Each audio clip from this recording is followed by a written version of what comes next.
Yes, my name is Annette and I care for my 31-year-old daughter Julie, who's actually in supported living, but she comes home to us at weekends usually. And what's your daughter's condition? Well, it was called moderate learning difficulties. It used to be called developmental delay when she was really young, but they call it moderate learning difficulties generally really. I think she's a bit dangerous. She'll go and make a cup of tea just for the sake of it, or go and look for something, you know, searching the house or something like that. She always has to be doing something. She doesn't like being left on her own. She always wants to be with somebody. What's the most frustrating thing about being a carer, would you say? Well, it's quite difficult because you're always expected to know everything, do everything, and if you don't, then I have some strops coming up, and it's quite difficult to deal with really.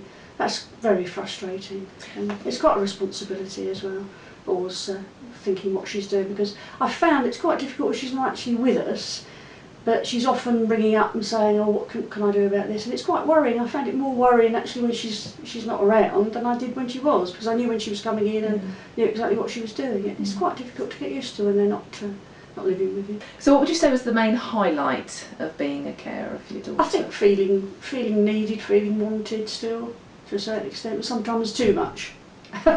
You can be too needed or too wanted, but it's nice if you get the balance right. And if she's grateful, which she often isn't, but she's always saying thank you in the next minute, or why haven't you done this, why aren't you doing this, and that sort of thing. Yeah. What would you say the impact your caring role has on you and on your husband, sort of physically and emotionally? It's quite tiring now as we're getting older, yeah.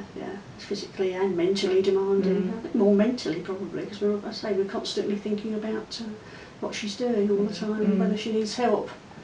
And she does manage quite well, but if she needs you, she wants you that minute, or the carers, so it's quite physically and emotionally demanding. What's the most important piece of advice that you would give to somebody who's just become a carer?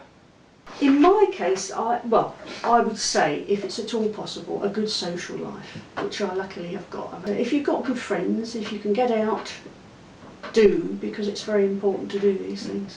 So how has Carers Bucks supported or helped you as a carer?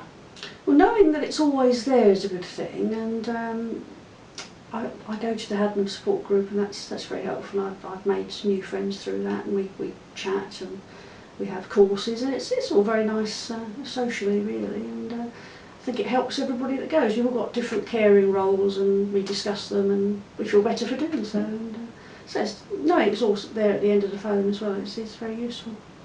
Yeah, people don't realise they're carers because they think, well, this is what you do. A friend of mine just said, oh, well, we're all carers, aren't we? Because we're all looking after someone, and I thought, well, you don't really understand it fully if you're saying that.